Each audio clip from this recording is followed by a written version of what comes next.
Amar sin miedo. El podcast para los valientes que se atreven a vivir el amor en mayúsculas. Hola a todas y a todos, bienvenidos al último episodio de la tercera temporada de Amar sin miedo. Sí, queridos Real Lovers, ya con el de hoy damos cierre a una temporada magnífica en la que hemos tratado muchos temas de interés, sobre todo centrándolo mucho en los matrimonios. Si el tiempo y nuestros hijos nos lo permiten, pues volveremos quizás con una cuarta temporada. Pero de momento no prometemos que sea muy pronto, porque ahora Dios nos llama de nuevo a la maternidad y a la paternidad y tenemos que centrarnos en nuestros hijos, que como bien sabéis, pues esperamos el segundo. No obstante, sacaremos tiempo para ver vuestras sugerencias, vuestras preguntas y planteamientos para intentar dar forma y poner en pie algunos temas para futuros formatos, ¿no?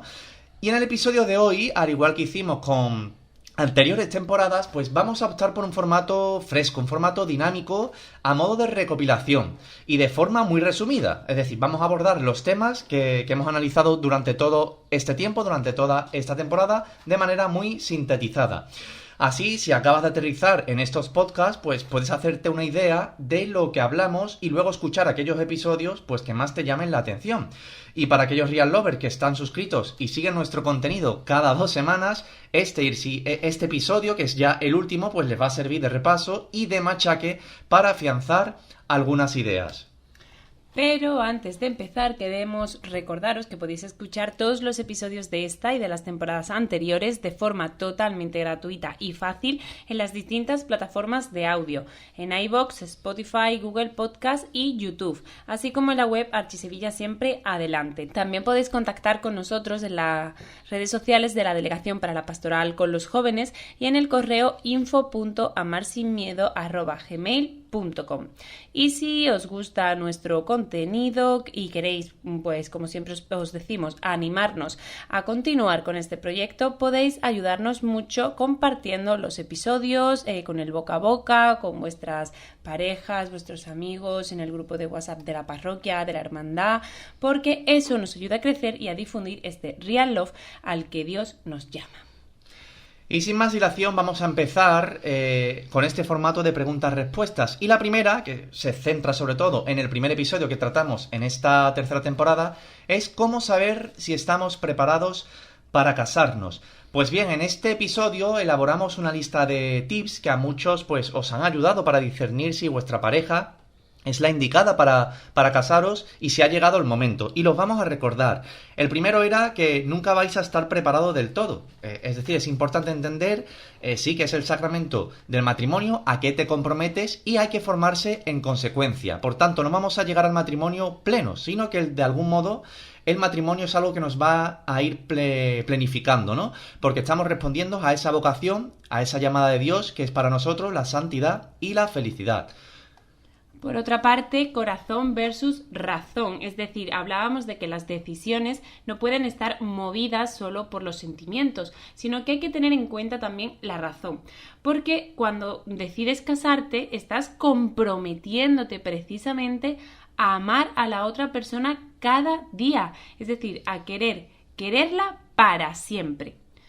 El tercero, soñad vuestra familia, es decir, imaginad cómo queréis que sea vuestro hogar, vuestra vida juntos, y si sientes que con tu pareja vas a estar feliz únicamente cuando suceden otras cosas, pues entonces debes evaluar si realmente vale la pena continuar con esa persona. Otro consejo que os dábamos, el de la independencia económica y cierta estabilidad laboral. Lógicamente hay que tener no una estabilidad laboral y económica plena al 100%, pero bueno, tenemos que buscar algo intermedio para que esto nos permita llevar a cabo ese matrimonio, ¿no? También conoceros a fondo para que luego no haya sorpresas, aunque siempre las habrá, porque el amor permite redescubrir al otro continuamente, pues en su rol como amigo, como novio, como esposo, como padre, como madre, etcétera. Es muy importante, por tanto, aquí hablar de ciertos temas y también vivir algunas experiencias, es decir, conocer a la familia de tu pareja, sus amigos, observar cómo es la convivencia en casa y su responsabilidad en el hogar, etcétera. Y por último, ponerlo, sobre todo, ¿verdad, Alicia?, en manos de Dios. Por supuesto, esto es un tip universal, o sea, tenéis que orar, tenéis que discernirlo con honestidad ante Dios. Y claramente las relaciones perfectas no existen. Pero si aún con vuestras discusiones o diferencias que vais a tener como todos, sentís paz, sentís tranquilidad, es porque estáis en una relación que promete un buen futuro. Y el lenguaje de Dios, uno de los lenguajes de Dios, es a través de esa paz que podemos sentir ante la toma de decisiones, ¿no? Así que todo y más, si estáis preparados para casaros, ponerlo en manos de Dios. Y pasamos a una segunda pregunta en referencia al episodio 2 de esta temporada. ¿Cómo prepararse para el sacramento del matrimonio, Dani?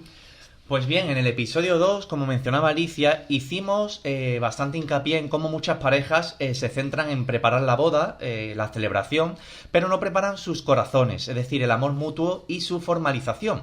Como dice el Papa Francisco, ¿no? Hay que prestar atención a este aspecto. Además, vimos también la dimensión eclesial y el rito litúrgico, es decir, todo lo que conllevaba el escrutinio, el consentimiento, la bendición y entrega de anillos, también la bendición y entrega de arras. Y asimismo ofrecimos pues varios consejos, como es nuestro estilo, para preparar la liturgia y que os vamos a recordar. El primero era hacer un cursillo prematrimonial para formarse juntos y leer algún libro sobre el matrimonio para que os ayudase a profundizar. En segundo lugar, os animábamos a cuidar los detalles durante la ceremonia, es decir, tener especial cuidado en la selección de la música sacra, si queréis un coro o música instrumental, también que cuidéis los elementos florales, aconsejar a los fotógrafos o videógrafos que sean respetuosos con el espacio, obviamente que no se suban al presbiterio, hay algunos sacerdotes que no les gusta que graben la homilía, en fin, como que tengan respeto por los momentos de la liturgia. También podéis preparar un misal que imprimáis, dejéis en los bancos y así vuestros invitados pueden seguir la ceremonia, las lecturas, la música, etcétera, con mucha más interioridad y profundidad que si estuviesen pues en cualquier otra boda, ¿no? O sea, estos pequeños detalles son importantes para hacer de vuestro matrimonio, del sacramento, una ceremonia pues un poco más bonita, ¿no? Y un poco más vuestra, ¿no?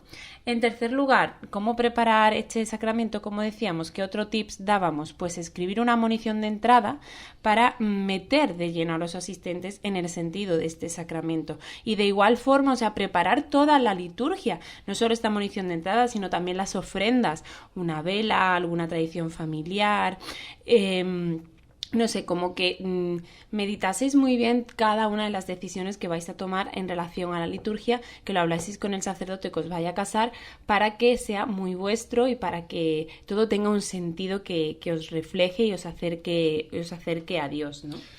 Otro de los consejos que también os dábamos, pues rezar y meditar bien las lecturas. Por ejemplo, escoged alguna que os identifique, que sea significativa para vuestra relación. Ya veréis que eso le dará más trascendencia a la ceremonia al momento de casaros. Las peticiones y la acción de gracias, por supuesto, hay que dar gracias a Dios por lo acontecido y por los frutos de vuestro amor. Y por último, que esto era como una especie de bonus track y que a Alicia y a mí nos funcionó muy bien, pues era escribir mutuamente una carta sobre nuestro noviazgo. Y de esa forma acudís a esta carta pues cuando las cosas no sean fáciles durante el matrimonio, o incluso podéis llegar a escribir una oración que leáis o que hagáis como vuestra oración conyugal, ¿no? Porque, por ejemplo, Alicia y yo hicimos una basada un poco en el Padre Nuestro, ¿verdad? Y la verdad que la leemos cada noche porque, bueno, nos ayuda un poco, ¿no? A reforzar, ¿no? Y afianzar esos lazos y recuerda mucho a ese matrimonio tan bonito que construimos cuando nos casamos. La siguiente pregunta, que es el siguiente paso, digamos, después de casarse, ¿no? ¿Cómo afrontar la luna de miel? Pues aquí nos referíamos al libro de Lucía Martínez y de María Álvarez de las Asturias, titulados Más que juntos, cómo disfrutar del matrimonio desde el sí quiero, del que os hablamos en el episodio 3. Bien, en él encontramos consejos muy útiles, la verdad, para organizar esta luna de miel de forma adecuada, ¿no? Sin organizar quizá un viaje agotador, ¿no? Donde al final pues no podéis casi que hablar, casi que estéis tan cansados que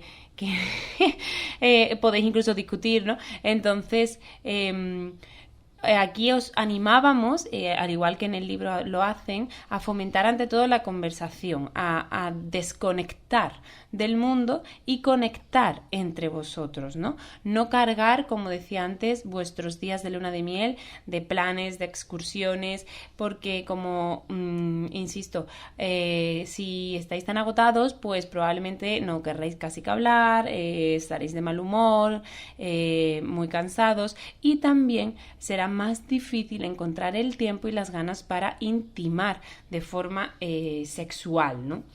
Además, otro de los aspectos que también destacamos pues, era el de las primeras semanas o meses en el nuevo hogar, donde inevitablemente surgen roces y dificultades, sobre todo pues si previamente no habéis convivido, ¿no? Aquí debemos, por tanto, crear y adaptarnos a la nueva rutina. De hecho, el consejo que nos dan aquí las autoras es construir una rutina incluso que case con la de ambos, ¿no? Hacer una rutina propia. Las peleas y las dificultades, vaya por delante, que son normales. Y es que el amor no fluye, sino que se construye. Es algo que os hemos ido repitiendo y machacando una y otra vez a lo largo de esta temporada. Por tanto, hay que trabajar, hay que esforzarse y trabajar el mirar y el entender al otro. Otra de las cuestiones, el consenso, es decir, tomar una decisión los dos y después de haber escuchado mutuamente las razones del otro, pensando siempre en el bien de ambos y no solo en el propio. Y esto lo uníamos a la mentalidad 50-50, ¿no? Que como que está ahora en boga. Y es que se entiende que las parejas pues deben de tener la carga compartida, claro, las tareas, y se dividen de forma 50-50 de forma exacta. Y eso no es así, porque en un matrimonio pues hay etapas, cada uno tiene unas capacidades, unas cualidades, unas limitaciones, dependerá del momento que estéis viviendo, si tenéis hijos, si no, si vivís en la distancia, las horas que trabajáis cada uno, etcétera, ¿no? Incluso los propios gustos, porque puede ser que a ti te encante cocinar y no te importe encargarte de esa tarea, y a tu esposa, pues yo qué sé, le apasione planchar porque así se pone una serie y se entretiene la tarde, ¿no? Entonces, quiero decir que esta mentalidad 50-50 nosotros no os la recomendamos, porque al final dependerá mucho de vuestra propia dinámica familiar, que tenéis que hablar, que tenéis que consensuar, como decía antes Dani, en función de vuestras capacidades, vuestras limitaciones y vuestras circunstancias particulares, ¿no? Y en el episodio 4 hablábamos de cómo encajar con vuestras familias políticas. Primero nos centramos en la primera familia, ¿no? Que es la que formáis una vez que os casáis. Una familia, de hecho, considerada como tal, aunque no hayan llegado todavía los hijos, y a la que debéis darle prioridad. Los vínculos con vuestras familias de origen, recordad, ¿no? Se transforman, donde es fundamental aquí conocer antes del matrimonio la familia también de vuestra pareja. Y para ello, pues conversar, diálogo, hablad mucho y contad anécdotas de vuestra infancia, incluso acercaos y participad en las tradiciones familiares el uno del otro, haced planes juntos y propiciad, esto es muy importante, espacios para disfrutar pues con vuestros suegros, cuñados, etcétera. Debéis entender que los nuevos esposos, como nuevos esposos, necesitáis estar juntos. Y solo para sentar bien las bases de cómo queréis vivir vuestro matrimonio. Por tanto, hay que elegir cuáles han de ser vuestras prioridades, cómo conciliar la vida laboral, cómo conciliar también la vida laboral con la familiar, ¿no? Y aquí os dábamos consejos, ¿no? Unos consejos para encajar bien en las familias políticas. Pues sí, por ejemplo, el primero, ¿no? Si hay algo que te molesta de tu familia política, háblalo con tu esposo o con tu esposa para que sea él o ella quien hable con su familia y actúe como portavoz de vuestra familia de dos, ¿vale? No critiques ni insultes nunca a tu familia política, por supuesto menos delante de tu cónyuge, e intenta evitar el conflicto directo con ellos, ¿no? También es importante, y así os lo destacábamos en este episodio 4, que repartáis bien el tiempo y prioricéis tiempo de calidad para vuestra relación y vuestro matrimonio, porque muchas veces al final las familias políticas y los compromisos sociales y con los amigos amigos y demás, pues pueden comerse todo vuestro tiempo de ocio y de descanso y al final pues no tenéis tiempo de calidad para vosotros y vuestra familia, vuestro matrimonio debe ser una prioridad. Y por último también os animábamos a esforzaros por tener atenciones para con vuestras familias políticas, es decir, que tengáis detalles, claro que sí, que si es su cumpleaños, el cumpleaños de tu suegra, de tu suegro, llámalo, felicítalo, cómprale un detalle, que si sabes que o es su santo, pues llévale el dulce que le gusta, o si va al médico, pues apúntatelo en el móvil, que te salte la alarma y tú le preguntas cómo le ha ido esa cita médica, ¿no? O sea, que tengáis estos pequeños detalles porque eso va a hacer que la relación pues obviamente vaya mejor y tengáis más confianza y más cariño, ¿no? Y ya a partir de aquí empezamos a hablar de temas un poquito más, más responsables, ¿no? Y valga la redundancia, el episodio 5 hablaba de la paternidad responsable. Ya nos metíamos un poco con el tema de los hijos. Y aquí nos centramos en esto precisamente, esa paternidad responsable que también forma parte del magisterio de la Iglesia. De hecho, utilizamos la Humanae Vitae como guía, ¿no? En ella el Papa aclaraba que cada matrimonio tiene que realizar un discernimiento honesto y en conciencia que tenga en cuenta pues sus condiciones físicas, económicas, psicológicas y sociales para acoger una nueva vida o formar una familia numerosa. Es decir, a la pregunta de cuántos hijos tener, bueno, pues aquí el Papa decía que teníamos que discernirlo en función de esas capacidades, ¿no? Y de esas condiciones que se presentaban. Para poder ejercer la paternidad responsable en conciencia con la Iglesia, pues se recomiendan los métodos naturales de reconocimiento de la fertilidad. De hecho, aceptar estos métodos naturales pues exige dominio propio y diálogo entre los esposos. Implica también esperar el momento justo y no actuar de forma mecánica. Esto hace que la pareja, bueno, tiene beneficio, ¿no? Se conozca y sepa valorar el momento, concediéndole una perspectiva orientada a la trascendencia. Pero, ¿qué es entonces lo contrario a la paternidad responsable, ¿no? Pues nosotros creemos que es el uso de anticonceptivos y nos referimos a todos ellos, o sea, desde la vasectomía o la ligadura de trompas, las píldoras, cualquier tipo de píldoras, DIUs, aros, preservativos, la marcha atrás, que de por sí realmente no es un anticonceptivo, pero se usa como tal, ¿no? Muchas parejas lo usan como tal. Entonces, de acuerdo con la propuesta de la Iglesia, se trata de vivir la sexualidad tal y como Dios nos la ha dado, tal y como Dios la ha creado, es decir, querer al otro a través del cuerpo y de nuestra entrega absoluta, ¿no? Y de hecho, de los beneficios de esta planificación familiar y de los métodos de reconocimiento de la fertilidad naturales de los que os hablaba Dani, pues este era el tema principal que abordábamos en el episodio 6, ¿no? Con el libro Naturalmente Fértiles de Eva Corujo, que nos sirvió un poco de guía. Y de guión para este episodio, ¿no? ¿Por qué? Porque aquí se explica que los métodos naturales de reconocimiento de la fertilidad son una forma de conocer y reconocer los signos de tu cuerpo, de la mujer sobre todo, ¿no? Que te servirán de apoyo para corresponder a la apertura a la vida, ¿no? Para colaborar con Dios de una manera responsable. Y teniendo esto en cuenta, que un método natural no puede ser anticonceptivo porque lo único que hace es darte información y no es una barrera física que tú estás poniendo a tu fertilidad, como sí ocurre con los anticonceptivos, ¿no? Que hemos mencionado antes, ¿no?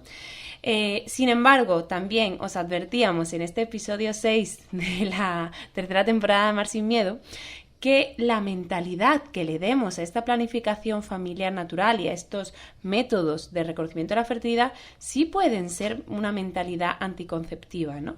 Porque podemos usarlos de forma utilitarista. Por ejemplo, si un matrimonio, aunque sea cristiano, está durante años usando estos métodos para evitar un embarazo sin haber hecho previamente un discernimiento en honestidad, sin egoísmos, poniendo todas las cartas sobre la mesa, etcétera, para saber si Dios les llama a tener más hijos, pues como digo, puede estar usando estos métodos naturales de forma utilitarista y con una mentalidad anticonceptiva. Por tanto, es muy importante tener en cuenta la intención con la que se usa usan estos métodos. Unos métodos que además cuentan con muchos beneficios y que también vamos a recordarlos, ¿no? Uno era que conociendo los ciclos, en este caso de la mujer, pues eso es igual a salud, porque gracias a estos métodos cuidamos, ellas cuidan, ¿no?, su cuerpo y respetan además los ritmos naturales. También aumentan la autoestima, es decir, las variaciones del estado de ánimo pues cobran sentido cuando se hace un seguimiento de los ciclos y vemos que debemos dejar, ¿no?, de preocuparnos por muchas cosas o darle la importancia que realmente tiene. También mejoran los hábitos, lógicamente al conocer estos ciclos pues sabemos cuándo, en este caso las mujeres tienen más energía o menos, o cuándo hay más ánimo, cuándo están más cansadas, etcétera. Aparte, los métodos de reconocimiento de la fertilidad son eco-friendly porque no producen desechos, no contienen químicos, no contaminan. Es decir, que más respeto por el medio ambiente no se puede tener. Y por último, ayudan a vivir una sexualidad de forma integral. ¿Esto qué quiere decir? Pues desde una visión que concibe la diferenciación sexual pues como un don, como un regalo, que es al final ese don, ese regalo que nos ha ofrecido, que nos ha brindado Dios.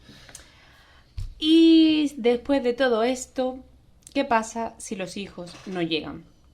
Pues el episodio número 7 hablamos precisamente de este tema, fue muy especial porque analizamos la naprotecnología.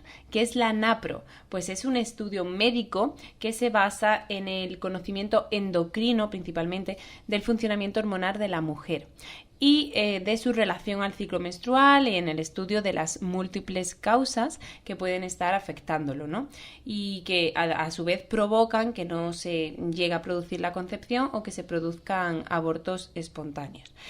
Aquí os recomendábamos el libro La naprotecnología y más allá de Venancio Carrión, era muy interesante, y también la web Naprotec, ¿vale? Porque ambas dan, o sea, tanto el libro como la web dan información para que aquellas parejas que, estén buscando un bebé y no lleguen, ¿no? Antes de quizás dar pasos que sean contrarios a la Iglesia, a la doctrina de la Iglesia, que es verdad que es un tema complicado, delicado, que tendríamos que dedicarle mucho tiempo con expertos y demás, porque verdaderamente sabemos que cuando los hijos no llegan es muy doloroso para las parejas, para el matrimonio. Pero, la Iglesia defiende la naprotecnología como una opción para estas parejas, ¿no? Que, como decíamos, la clave de este método es su respeto con la pareja y con el acto conyugal, ¿no? Ya que este último siempre tiene lugar y no se sustituye por ningún acto médico externo, ¿no? Porque el médico, como digo, no interviene directamente en este proceso, sino previamente. Permite, a través de analíticas, de pruebas, etcétera, incluso de cambios en la dieta, en los hábitos saludables del matrimonio, etcétera, pues se permite afrontar situaciones de esterilidad o infertilidad o de desarreglos en el ciclo de la mujer, respetando continuamente y en todo momento esta relación de amor entre los esposos y también al niño o la niña que pueda llegar a nacer, ¿no? Nosotros creemos que la napro es el modo más humano y más respetuoso de la persona a la hora de abordar los problemas relacionados con la fertilidad, ¿no? Que muchas veces otros métodos, otras metodologías o prácticas al final intentan, pues como se suele decir, matar una mosca a cañonazos, ¿no? Y terminan cargándose casi a la mujer y al esposo y al matrimonio, y es muy desgastante. Entonces, aquí la naprotecnología se centra sobre todo en reparar la salud de las personas, respetando también la posible nueva vida. Por eso defendíamos, como defiende la Iglesia, esta naprotecnología como una opción segura, respetuosa y coherente para un matrimonio católico. Y ya nos metíamos con las crisis matrimoniales, los tipos de crisis matrimoniales y cómo afrontarlas. Este era ya el penúltimo, ¿no? Porque este ya es el penúltimo episodio de Amar sin Miedo, la tercera temporada.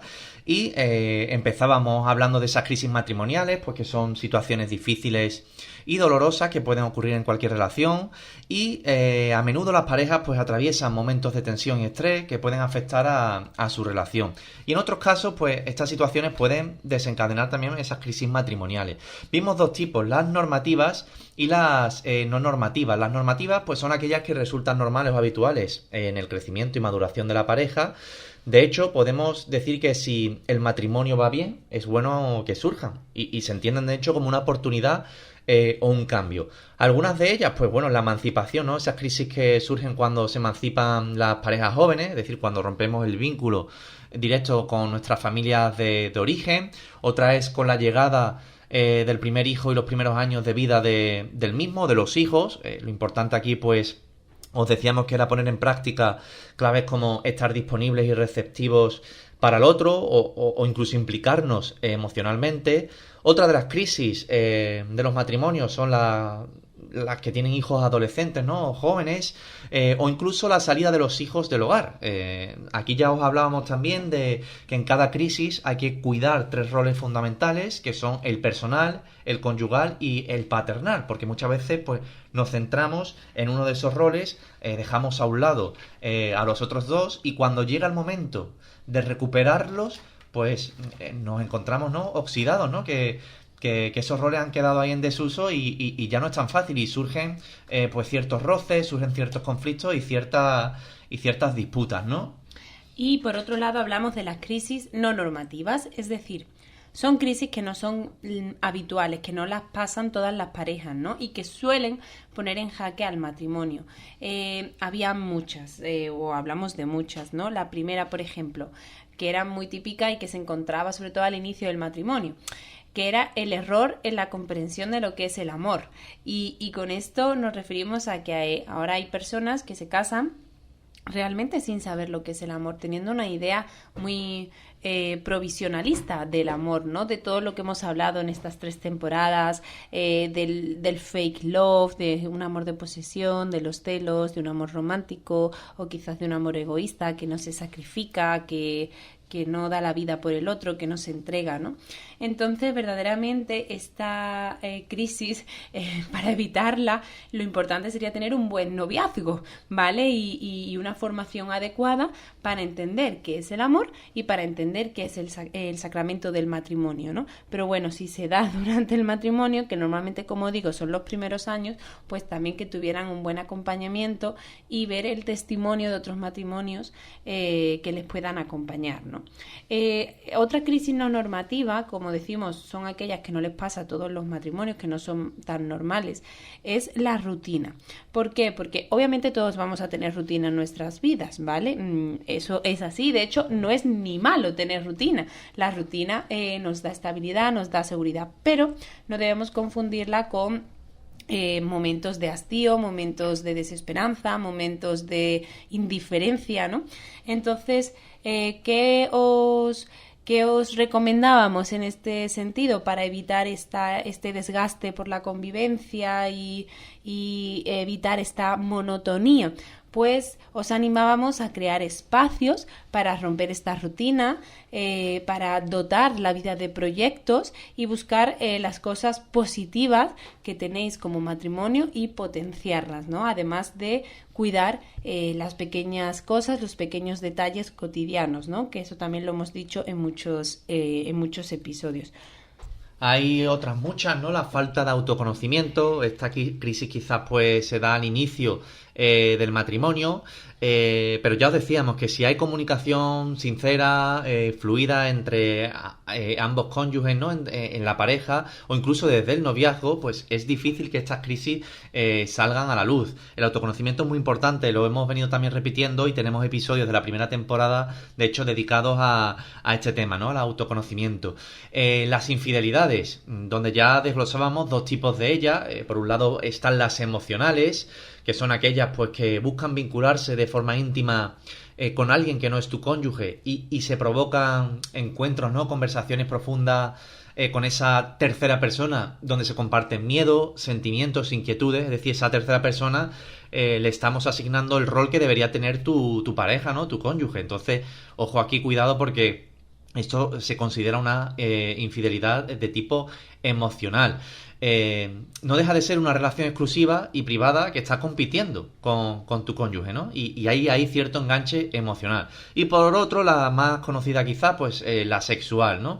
Que creo que no hace falta que que definamos y en qué consiste de más, porque es más conocida, ¿no? Consejo que os dábamos aquí, pues, ante una posible infidelidad, pues quizá haya que darse un tiempo para hacer un duelo al vínculo forjado con el amante y dejar un espacio afectivo libre para que poco a poco vaya entrando el cónyuge. Y fundamental, a veces es difícil, pero el perdón puede ser una de las claves fundamentales también para superar este tipo de crisis que son las infidelidades. Y por supuesto esta, que es una de las más dolorosas, desgraciadamente las más comunes, pues también el acompañamiento. El acompañamiento es fundamental de un experto, por supuesto, o sea, un psicoterapeuta de pareja, si es cristiano, por favor, mejor, acercaos a los COF, a los Centros de Orientación Familiar, matrimonios de acogida, matrimonios amigos, que os quieran bien, porque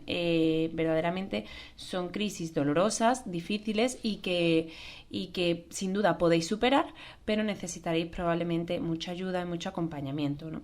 Otra de las crisis no normativas, que son más frecuentes de lo que pensamos, son las dificultades sexuales. ¿Por qué? Porque hay como dos tipos, ¿no?, de disfunciones sexuales. Unas que son propiamente físicas, del área de la sexualidad, hablamos de vaginismo, de eyaculación precoz, de dispareunia, de falta de lubricación, que normalmente tienen muy buen pronóstico, porque una vez que ya sabes lo que te pasa, pues el médico, en este caso un ginecólogo, un neurólogo o un sexólogo, puede ayudaros a encauzar esas relaciones sexuales, pero después hay otras que vienen derivadas de otros problemas, ¿no? Problemas psicológicos, adicciones como a la pornografía, etcétera, ¿no? Entonces aquí, bueno, pues igualmente tendréis que verlo quizás con un psicólogo o con un sexólogo, y también estar acompañados por personas que sean sensibles a este tipo de problemas, porque sin duda la sexualidad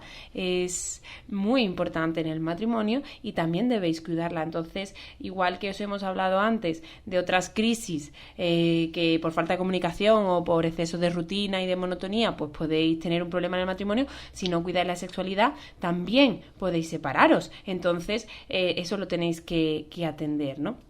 Y en relación también un poco a esto, hablábamos de las crisis por infertilidad, ¿no? Por aquellas parejas que desean tener hijos, pero no pueden, ¿no? Entonces, bueno, era un problema que cada vez también está teniendo más personas, y hablábamos de ello también en este penúltimo episodio de la temporada.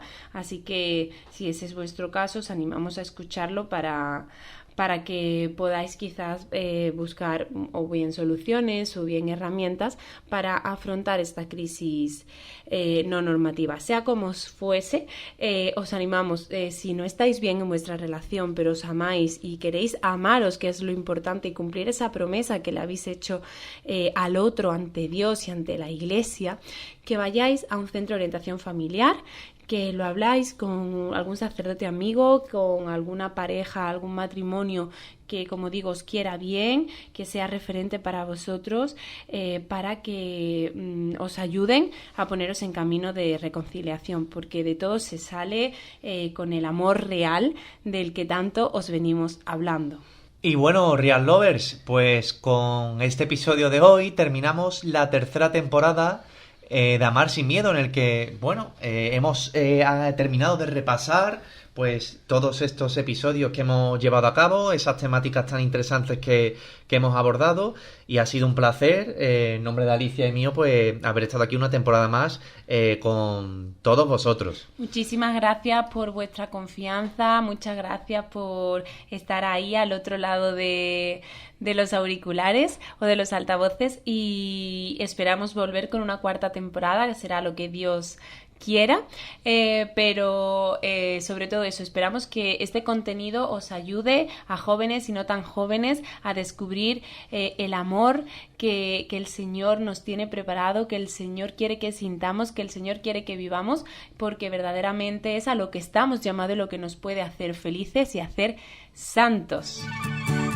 Y antes de marcharnos, que no quede en el olvido, pues como siempre esperemos que os haya gustado este episodio, esta recopilación, que si tenéis alguna duda, pues ya sabéis, podéis contactar con nosotros, intentaremos leeros, intentaremos responderos en la medida de lo posible. Y sabéis que tenemos nuestras redes sociales, bueno, las redes sociales de la Pastoral Juvenil de Sevilla, en Facebook, en Twitter e Instagram, o como @deleju, o a través del correo electrónico info.amarsinmiedo@gmail.com. Muchas gracias nuevamente por vuestro apoyo, por seguirnos y por escucharnos, y sin vosotros, ya sabéis, nada de este proyecto sería posible. Así que volvemos muy pronto con más amor real, con más amor sin miedo. ¡Hasta pronto!